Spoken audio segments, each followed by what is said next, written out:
Hello, everyone, and welcome back to another episode of the Lunatics Radio Hour podcast. I am your host, Abby Branker, and I am thrilled and sad that we have come to the end of the space horror series. So this is the second installment of space horror stories. We have two very epic and horrifying, of course, space-themed stories to pull you into, and these really explore space in two totally different ways, I think, but I don't know. I'm curious everybody's thoughts. As always, please come to our Discord, and we love to kind of have the conversation continue there. It does not need to just be me talking to you. I would love to hear what you think about these stories, what you really take from them. And if you are a writer and you want to work with us, you can head to lunaticsproject.com and click on submit for more information about the topics for stories that we're currently looking for and timelines.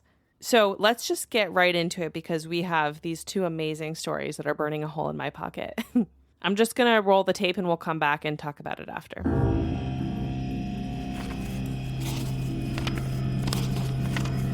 Pariah's Last Breath, written by Curtis A. Dieter, read by Denali Bartell.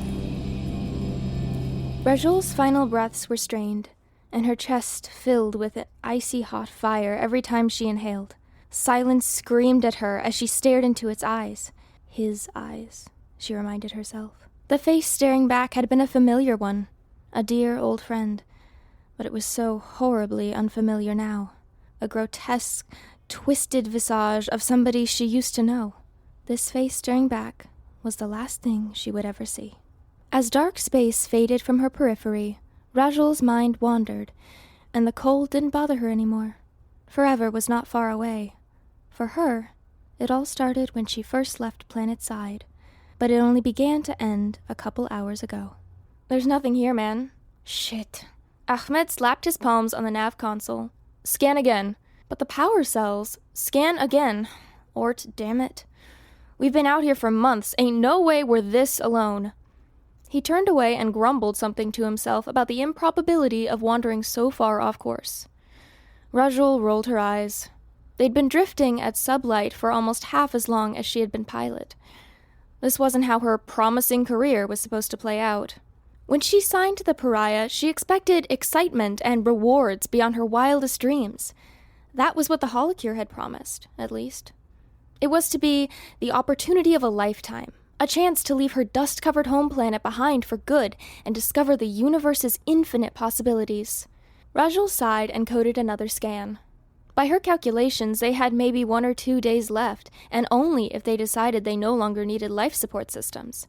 Running water or O2, for example. But what good were those if they couldn't find their way home?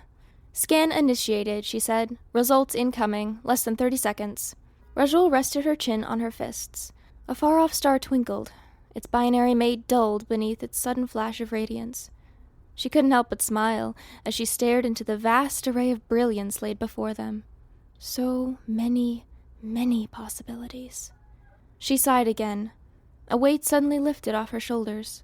For rare views like this, the dull stretches in between seemed so insignificant. It was hard not to feel a surge of dopamine among such giants.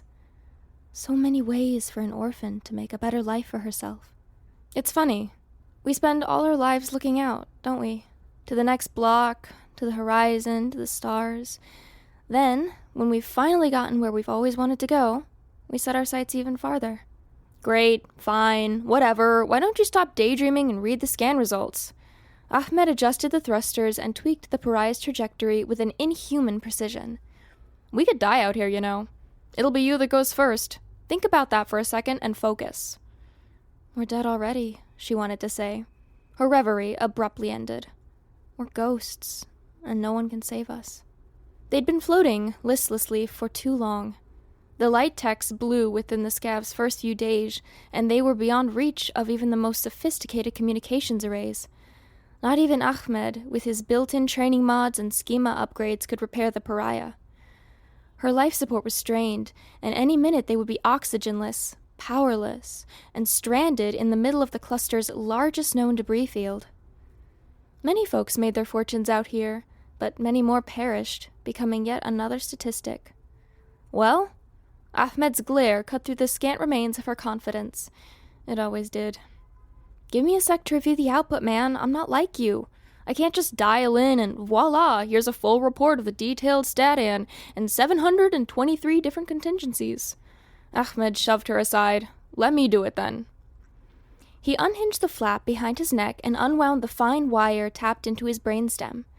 The wire suctioned to the connector port, and he cracked his knuckles. His eyes slammed shut and darted in their sockets. They moved beneath his eyelids like beetles beneath the sand. I wonder what he dreams about, Rajul thought, since he always gets so upset when I tell him about mine. Why do you even keep me around? Rajul mumbled, pouting. She slumped in her seat and crossed her arms. You make good coffee. A second later, his eyes shot open. There's a vessel. Initially, it looked as if it might be another derelict scav, but nobody other than her engine is alive. Rajul squinted into the distance. All she could see were far-off stars and indiscernible chunks of space flotsam. Dozens of crews had scoured this sector before them. Dozens would come long after they were gone. No one, as far as she could recount, had ever found an intact vessel, let alone one with an active power signature. Of course, there were rumors about this sector. When crews much better trained and far more experienced than the likes of Rajul and Ahmed went missing, it was only a matter of what stories would be told, and in what circles, before rumors began to spread like viruses. Specters, it was said. Ghosts, haunting the black abyss. Ghosts of those seeking their fortunes, and those people who died tragically, seeking refuge from an ever-changing universe that no longer seemed to have room for the human race. She ran her eyes over the report. Ahmed was right. That ship was alive. Specters or no specters. You really like my coffee? Sure. It reminds me how good I've got it back at center. Ahmed winked, swiveled back to his station and enhanced the viewpoint. There it was, in the center of the zoomed-in display. Irrefutable evidence. Alhamdulillah, she's a beaut. Is that a Mark 12? Rajul licked her lips. She wasn't sure God was out this far with them, but she damn sure needed a huge payout. Any of the later Mark series would have done fine, but a 12? Rajul could barely contain her excitement. Oh yeah. With a Litex V1072? Uh-huh. And a built-in auto galley? Her mouth practically watered. She could hear the row steaks sizzling already. Yes, yes, and yes. All of that and more besides. Raj, we struck big with this one. Rajul squealed. If what the report said was true and they approached with 2 parts patience and 1 part precision, the power left in the Mark's reserves should be enough to deliver them to the nearest way station. From there, they could trade a bit of salvage, recharge the Pariah, and make it home to center. Alive, and rich beyond their wildest dreams. Ahmed engaged the secondary thrusters. He adjusted their levels until the Pariah set into forward motion. Rajul watched with fascination and no shortage of awe as he tweaked and calibrated the ship's complex nav controls. Alone. He's doing it alone. Most scav-like ships like the Pariah were crewed by 6 or more, mostly because their mainframes were piecemealed steel and gold like starfaring golems, and required more than a bit of pizzazz to operate.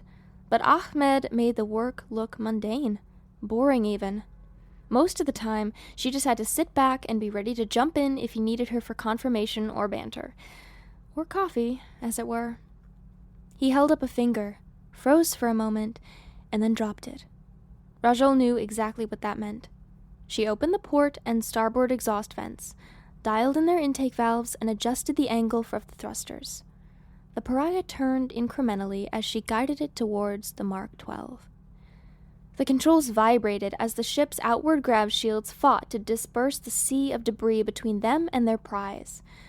A child's long-lost teddy bear collided with the shield a hair's width from the fragile glass viewpoint, its 2 dead, button-black eyes briefly locking with Rajul's. She wanted to look away, but she had to focus. The mark was so close. Easy now, Ahmed said.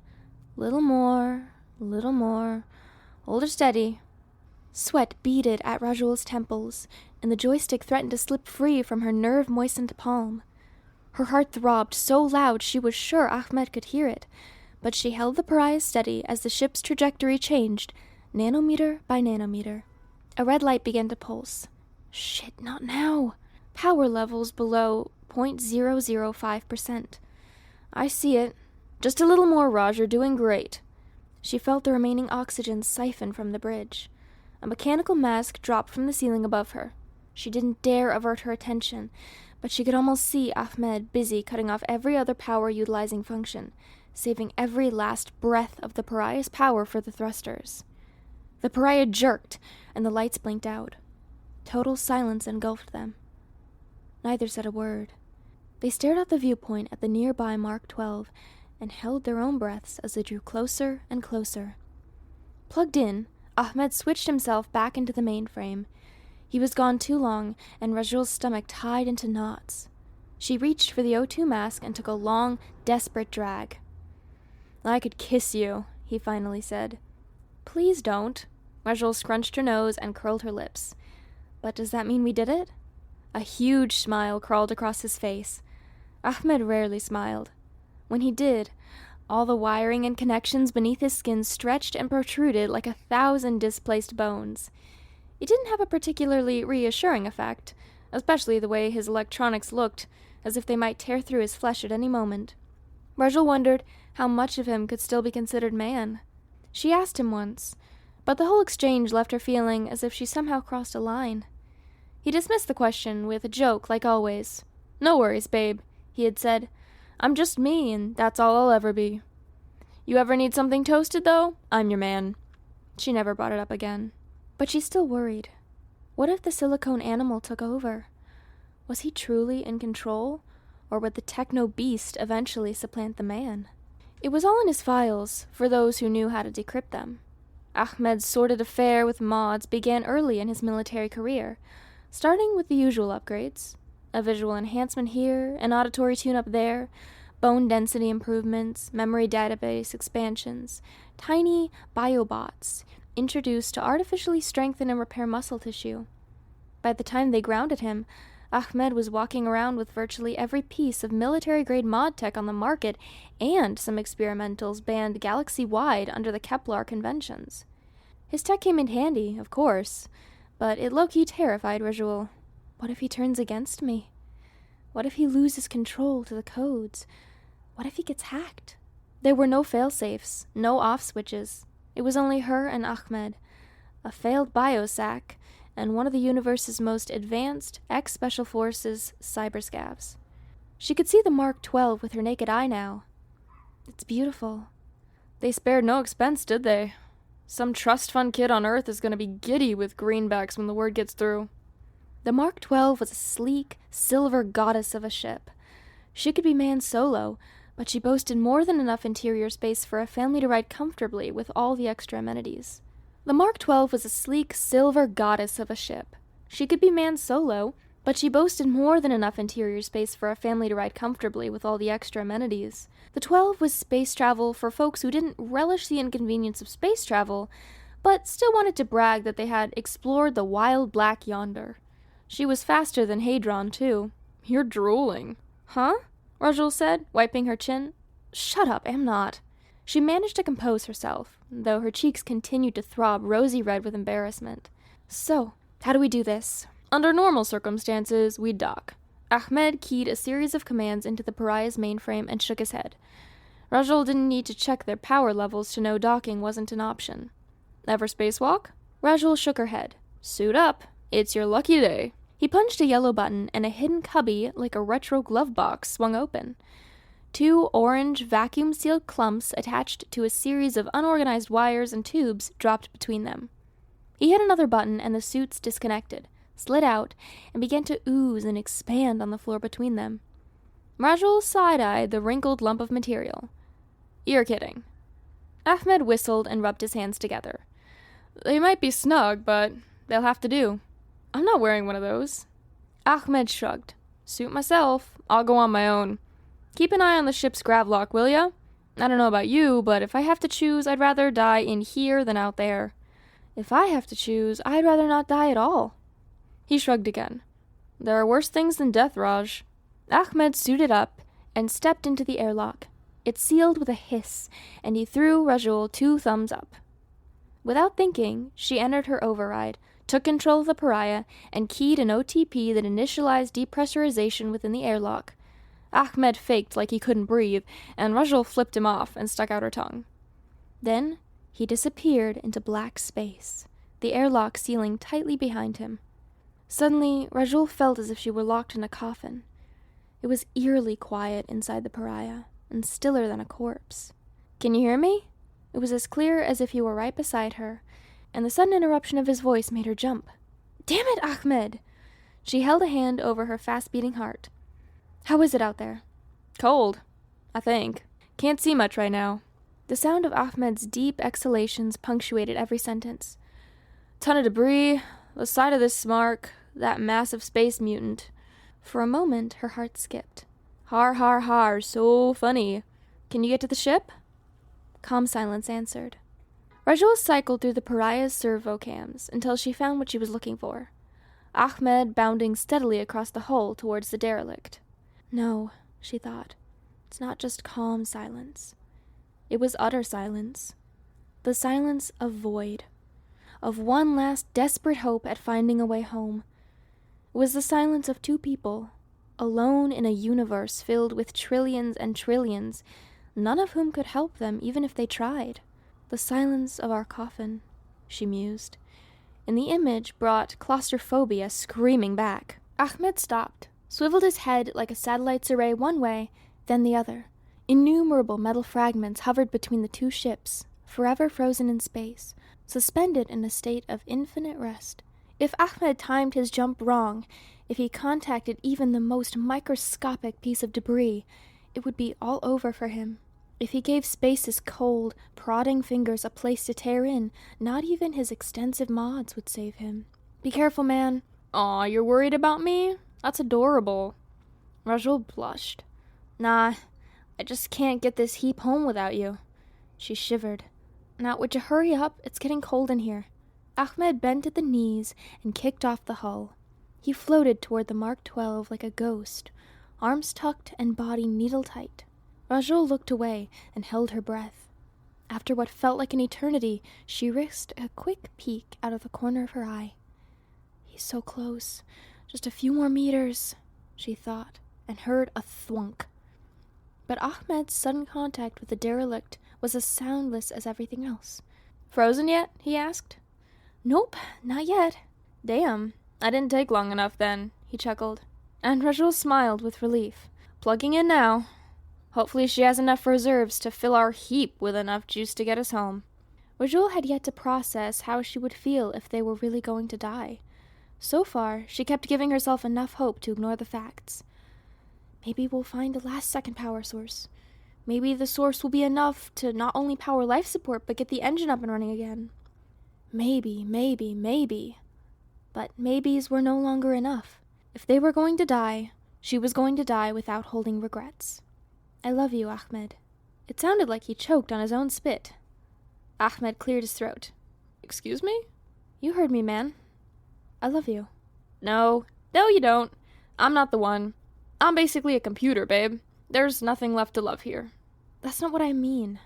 I lost everything. Like a lot of people did. Anything the shift didn't take, I left behind. You're all I've got. Just be careful, will ya? That's all I'm trying to say." Awkward silence followed. Rajul gulped rocks. He never took this long to find something witty to say. "You too, babe." "Talk later. I gotta plug in. Can you revert the power currents? I don't want to release too much energy before the pariah gets a chance to siphon and convert." "Right. Reverting currents. Firing the engines in 3, 2, 1. The pariah roared to life. The interior lights shot on, nearly blinding Rajul, and she felt the ever-so-light change of internal pressure as the engine flushed with renewed power. She clapped her hands, stomped her feet, and whooped at the top of her lungs. Even with full gravity back on, she felt like she was floating. "You did it! We're finally going home!" Rajul swiveled between monitors, stopping to perform status checks at each station. Green across the board.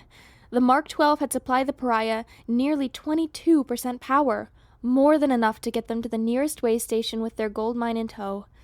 Her imagination raced from possibility to possibility. With her share of the loot, she could afford to move out of the slums. Hadron, she could afford to leave Earth behind for good. She always dreamed of visiting 1E or 22B, but the thought of actually living somewhere like that had never crossed her mind. My cheeks hurt, man. Rajul tapped an erratic beat on the console. I think you earned a kiss. You actually freaking did it. No response. Ahmed, you did it, man. You can head back now. But he didn't move. He floated there, loosely holding on to the Mark 12, as still as the floating debris around him, like another hapless piece of space flotsam. That's not funny. Can we just get out of here already? But he still refused to respond. She wrapped her arms around herself. A tingling sensation spread from her core to her extremities. Ahmed? He never took jokes this far, not like this at least. Screw you, man. Rajul choked back nervous tears before unstrapping herself and wiggling into the remaining suit. It was a tight fit, but she had no choice. She wasn't about to leave him out there, not after everything they'd been through together. What could have gone wrong, she thought. Their situation had gone from desperate to hopeless to brilliant beyond her wildest dreams. Everything was supposed to be okay now. They made it. They struck it big enough to retire early.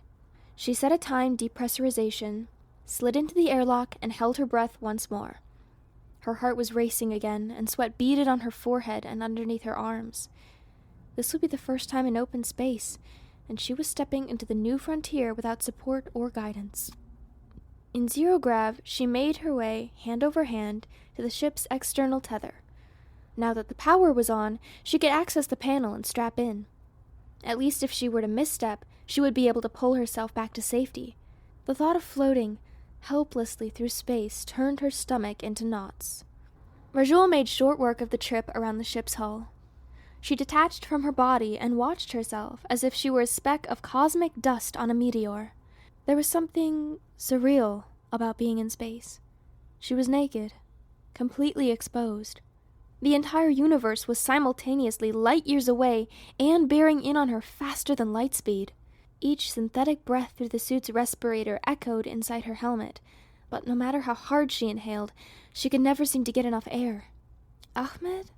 She mouthed, staring at him across the gap. Still no reaction. Not as much as a head nod or a muscle twitch. She kicked off, soaring toward her companion with reckless abandon. Luckily, she made it safely across the debris field. If she was honest, she would have to admit her own well-being was the last thing on her mind. All she cared about was getting Ahmed and figuring out what in Hadron was happening. What she found clinging to the Mark 12 was worse than anticipated. Much worse. She reached toward Ahmed and grabbed his shoulder with one shaky gloved hand. She shivered. Though she couldn't feel it through their protective barriers, she knew instinctively that he was beyond saving. She swallowed glass as she turned his body toward her and gasped. He was alive, or in some pretend state. His eyes were jumping between closed and open, their whites flickering behind his fogged helmet. His lips quivered, as if he were trying to speak, but no words came out. Almost imperceptibly, the muscles and electronics behind his face twitched and spasmed. Then, it all stopped. His face slackened, his jaw lulled. He went limp in her arms. If not for the vacuum of space, his dead weight would have dragged them both into oblivion. Ahmed? Please don't go. Her suit's internal environmental systems couldn't keep up with the coldness spiking her heart, spreading to the core of her soul. This was it. This was the end of Rajul's spacefaring career. The end of a life she had worked so hard to obtain with a man she had to admit she really did love more than as just a friend. She considered the debris field. It would be so easy to simply kick off the Mark 12, close her eyes, wrap her arms around Ahmed, and let go. A piece would tear her suit, cut one of its innumerable lifelines, and maybe, just maybe, she would join Ahmed, wherever he was. A scream, like an ancient dial-up tone, like 1,000 robots dying in an electrical fire, erupted through her comlink. She couldn't escape it. It was everywhere, all at once. Heart racing, vision fading from the awful cacophony, she managed to disengage their connection.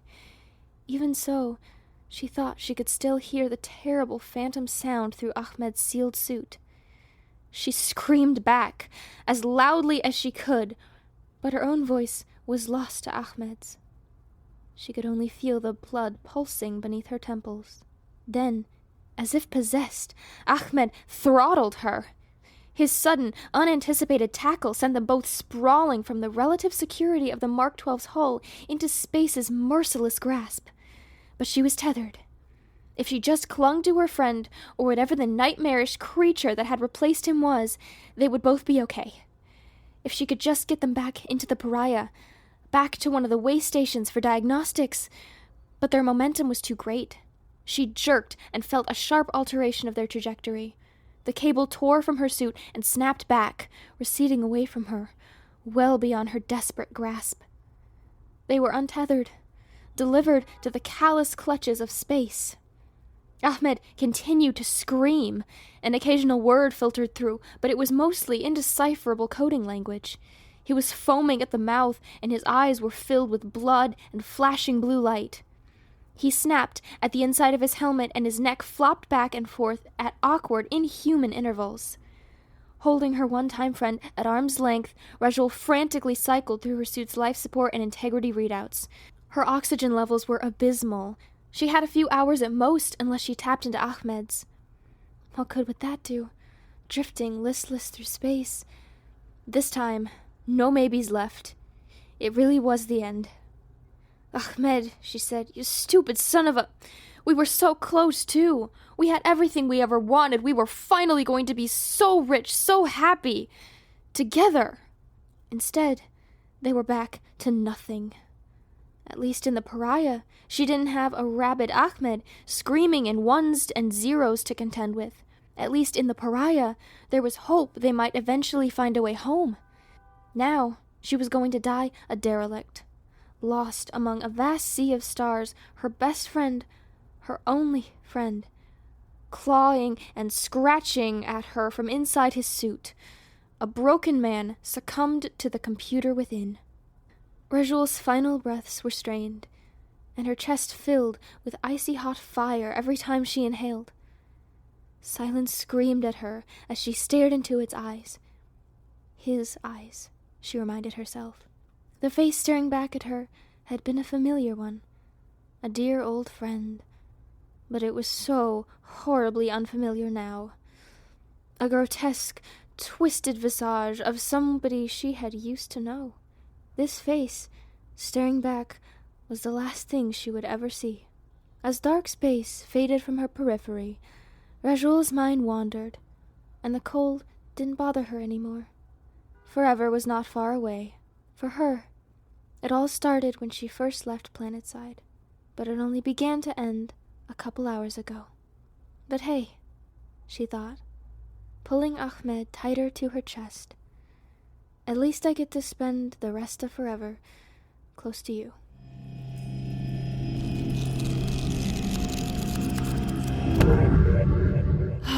That story really gets to me. It really makes me emotional. I think it's one of the very few times that a horror story on this podcast has, I don't know, made me a little teary, if I'm being honest. The story was submitted by first-time Lunatics writer Curtis A. Dieter, and we're very, very excited that Curtis has found us and is now part of the Lunatics community, and I do hope that he submits again. And of course, it was narrated for us by Denali Bartel, and I'm sure all of you are very familiar with Denali's beautiful, beautiful voice at this point, but this story just had, again, such a human quality to it, and there was so much depth to it, and I immediately thought of Denali's beautiful narrating voice. But let's talk a little bit about Curtis first. So Curtis is an author of fantasy, science fiction, and horror, with 24 short stories published in various anthologies and collections. He is the editor and founder of a Midwest regional arts and literature magazine called Of Rust and Glass, and produces a related podcast with his local PBS station called Proud to Be of Dust and Glass. When he is not reading or writing, he enjoys spending time with his family, discovering new music, and taste testing craft brews at local breweries. You can follow him on Facebook at author Curtis A. Dieter or Instagram at Curtis_A._Dieter. And again, we'll link everything in the description below so that it's really easy for you to find Denali and Curtis and all of the other narrators and writers for this episode. I'm sure this is not a very profound insight on my part, but there's something about this story that reminds me so much of Alien Romulus, in that it's really a love story between a droid, an android type being, or someone who is modified so much so that they're closer to droid than human, which I think is also a really interesting mechanic, and a human, and the complexities that come with that. And, in the case of Alien Romulus, it's not romantic love, it's sibling love. And in this story, even though maybe there's some idea that it could be romantic love, at its core, no matter what, there's a real friendship there. And this just calls to mind all of the themes we explored when we did the history of artificial intelligence in horror series, because so much of that obviously overlaps with space horror in a big way, because it really is like man versus machine. And especially in this moment in time when AI is on the rise and evolving so quickly, and there's already articles in the New York Times about people who are having these full-blown emotional relationships with ChatGPT, and it's so fascinating. And I think about the movie, the Haley Joel Osment movie, Artificial Intelligence, and what will happen in a few years from now. I don't know, not to be dramatic, but I do think we're kind of at that moment in time when people maybe who struggle with human relationships or are struggling in certain ways in their lives will find community with non-human beings. And what does that mean? And what does that call to mind? So anyway, I find this story obviously is a bit different because this at one point was a person, but still a really beautiful and sad journey. Obviously, a really gut-wrenching story that made me cry. But Denali did such a, again, fantastic job bringing it to life. It's such a well-crafted story, and the narration matches that perfectly. All right. Well, without further ado, we'll take out my tissues and dab my eyes. And we have one last story in this epic space horror saga to present to you. So without further ado.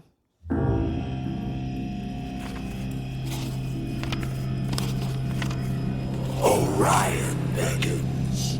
Read by Benjamin Cooper. Read by Mike Massera. For a long time, blackness and pain were the totality of my being. Often, I questioned my own existence. In this realm, time had no meaning. My perception was not only muddled by this darkness surrounding me, but also by a searing pain that radiated from my every pore.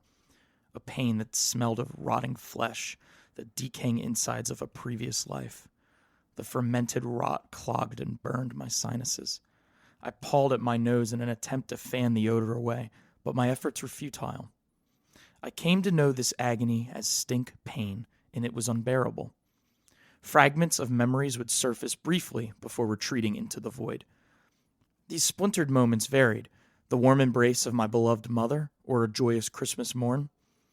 After those visions had passed, the pain would mysteriously disappear, before returning with a punishing intensity. For now, I was alone once more, alone with my stink pain. But this time it felt different, and was unrelenting.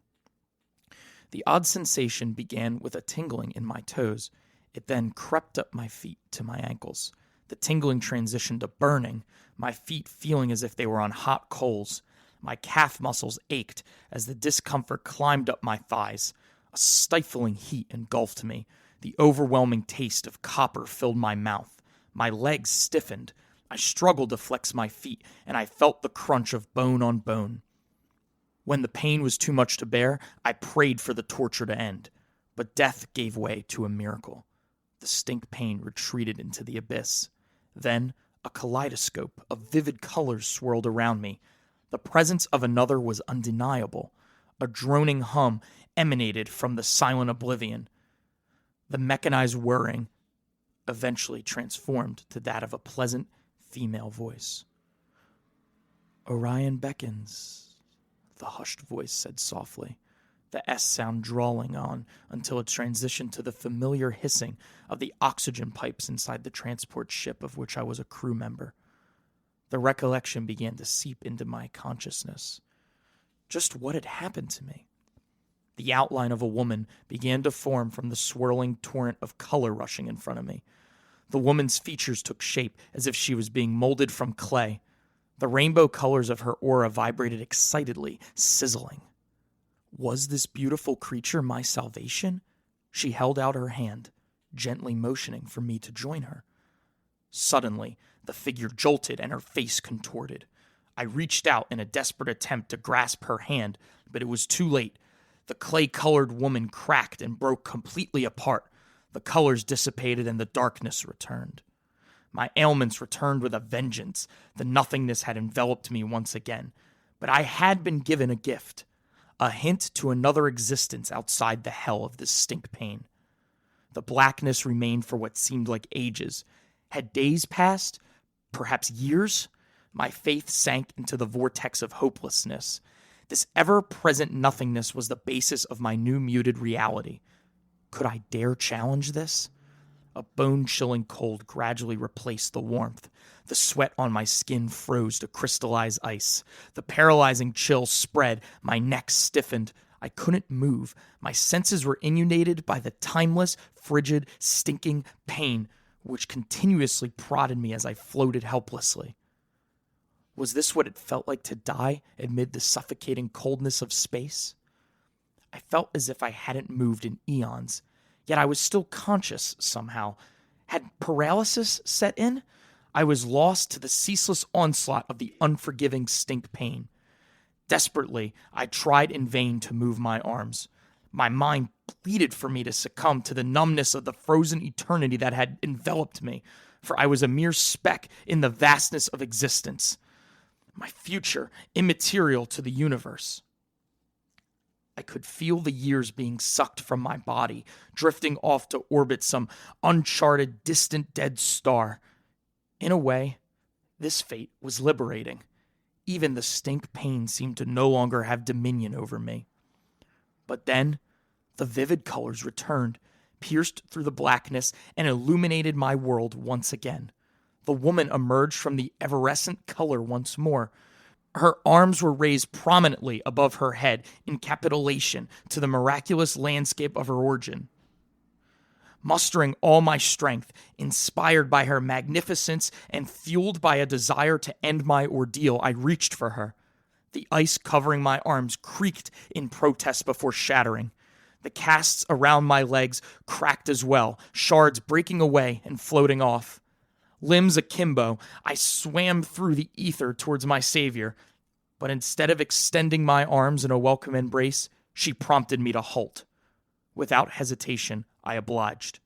The colorful backdrop faded away, leaving us floating in space surrounded by stars, planets, nebulae, and the many other fantastic displays of the universe.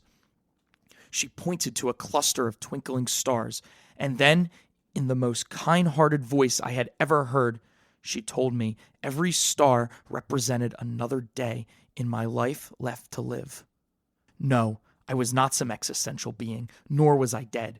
She explained that I was in a stasis, a state of flux. There had been an accident, and if I had stayed strong, they could return me to the world from which I had departed. Please, she whispered as she began to fade. Hold on. My savior, my only connection, was leaving, abandoning me once again. Before she dissolved, she murmured, "Follow the light, for it will be your salvation." Orion beckons. Thoughts of inexplicable, unfathomable scenarios ran through my head. The thoughts circled into a swarm of stink pain, their decaying remnants pouring into the mold of my soul. Was a concussion to blame? Perhaps space madness? Panic set in, claustrophobia overcoming me as I struggled to break from the chains of the dark cocoon that encased me. Then a blinding light flashed, and what felt like warm fluid washed over me, taking with it the stink pain. Like a baby emerging from the womb, I passed into a different but familiar world.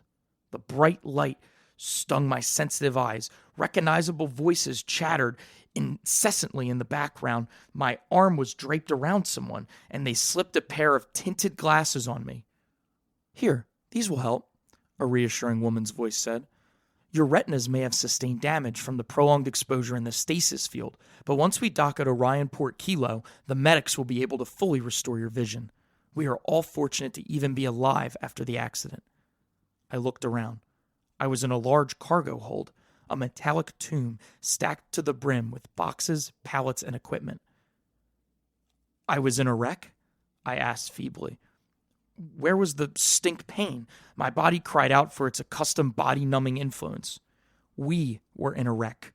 We hit a piece of space junk that somehow got through the radar. It breached the hull just at the right spot while you were inspecting the cargo. Per Orion policy, the safety of the cargo takes precedent, and the auto-stabilizers kicked in to protect the stock despite you being within its radius. You should be dead. The failsafe somehow managed to keep you alive and in stasis, although you were writhing about, screaming in agony the whole time. It looked horrible, as if you were being electrocuted. We couldn't turn off the stabilizers until the fractures in the hull were mitigated and the auto-embryo systems were back online. My blurred vision began to dissipate. A friendly face came into focus. "Lola, you were the woman. You were there, talking to me. Trying to calm me. I was speaking to you through an amplified frequency. Simon told me not to bother, that my voice would just be static. But you heard me. It worked. You saved me. If it wasn't for you, the pain would have been too much. Here, let me help. You are weak." She took me to a cot in the corner of the cargo hold. I collapsed, curling into a ball, shivering uncontrollably. A man in a pilot uniform approached, beaming. "Adam, you are alive. I knew you'd make it. I had a 20-credit bet with John at Orion Distribution Center Games that you'd pull through. Well done." "Don't badger him, Simon. He's been through hell." Lola snapped as she gently covered him with a blanket and handed him a hot cup of tea. "You're going through some kind of withdrawal. Once your core body temperature stabilizes, you'll come out of it. Here, take this. It'll make you feel better," she insisted, handing me a pill. I gulped it down hastily. "I spoke to corporate," Simon interjected, taking a seat at the end of the cot. "They were hoping you'd pull through, mostly because they didn't want to pay out on your life insurance policy." Collateral damage, right? Just another space accident, another statistic for some Orion corporate minion to record on a performance report? Lola fumed as she moved to the cargo bay control panel, her fingers moving furiously over the buttons and knobs. "All we wanted was a good-paying job so we could send some cash back home, maybe accumulate some credits in a retirement account for a day that will never come," Simon remarked. "Those greedy bastards at Orion don't care about us grunts, just their profit margins." Why had Orion Corporation sent us on this mission, millions of light years away? Their greed had no bounds. They would not stop until they maximized profits from every corner of the galaxy, exploiting every race and resource, or until their lackeys finally refused to no longer be human fodder for the Orion meat grinder. An automated voice echoed through the massive cargo hold. "Orion Corporation is pleased to report that minimal damage was sustained in today's incident.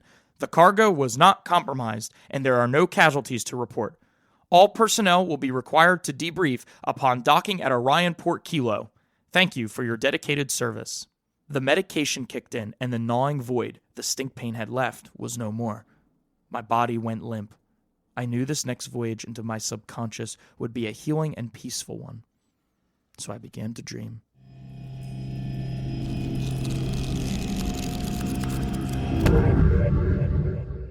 I absolutely love this story. There's something very similar to 28 Days Later or The Day of the Triffids, or just something about waking up into something that you've missed or you've forgotten, and everything is new and different and horrible. And that's such a gut-wrenching way to start a story like this. I also think a story like this feels very poignant in this moment in time when we think about really like companies versus people and what's important to us in 2025 and beyond with the landscape that is emerging. And I think this story obviously has a lot to say about that, and it does it really well. And it points things out, right, while using these themes of space horror and science fiction that we're aware of, being in stasis and all these other things, but pulling us so intimately into one person's journey and the horrors and the effects of that. There's something very cold and cruel and clinical. And I think that's sort of how I walk away from this story feeling. I also, of course, have to shout out Mike Massera, the amazing narrator Mike Massera, who brought this story to life. He did such a great job. And I often think of Mike Massera when there's particularly a genre story, but any type of story, but for us, always, always a genre story of some sort that, I don't know, I find to be really emotional. And I think he does a wonderful job of knowing kind of when to have his voice be very cool and calculated and when to bring us in a little deeper and closer. So I think Mike did a really wonderful job, as always. But let's talk a little bit about Benjamin Cooper, because this is his first time as well being featured on the Lunatics Radio Hour podcast. Amongst the long boxes of his comic book collection, aquariums, Civil War reenactment gear, and concert posters, published author Benjamin Cooper concocts his fantastic works of fiction. Having studied creative writing at the University of Iowa, he now aims to expose his creative mind to the world through the written word. You can find him at his home on the internet, mindofbenjamincooper.com. And of course, we will also link that in the description below. One thing that I'm really focusing on in 2025 personally is, through my kind of creative work, is bringing something deeper into these genre stories that I tend to write or tend to tell in some ways. And I think all of these writers from the last 2 episodes have done such an incredible job at bringing us into a beautiful and vivid setting that, you know, is so themed and full of either we're on a space station or we are in a spacecraft or we are galloping in a wagon in the 1800s in a UFO descends, whatever it is. The worlds are so rich.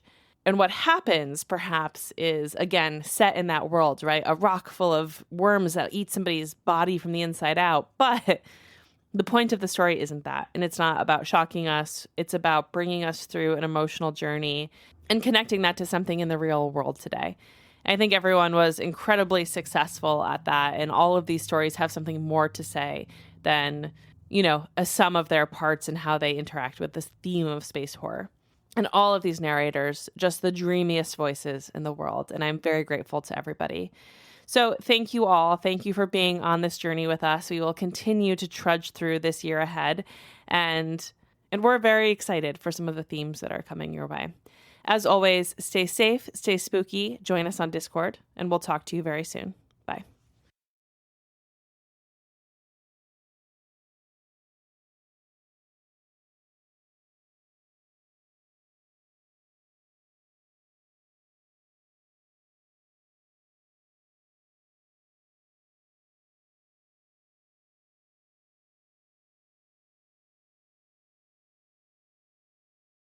Looking for even more creepy content? Consider joining our Patreon for way more content just like this, including bonus episodes and very special deep dives. You can also join us on Discord if you want to stay involved in the conversation, and find our video content on YouTube, TikTok, or Twitter, Facebook, Instagram, anywhere you like to get your social updates. And of course, head to lunaticsproject.com where you'll find our very, very spooky merch and links to everything you need to know. Are you upset by our egregious fabrication of facts? Tell us about it on Discord.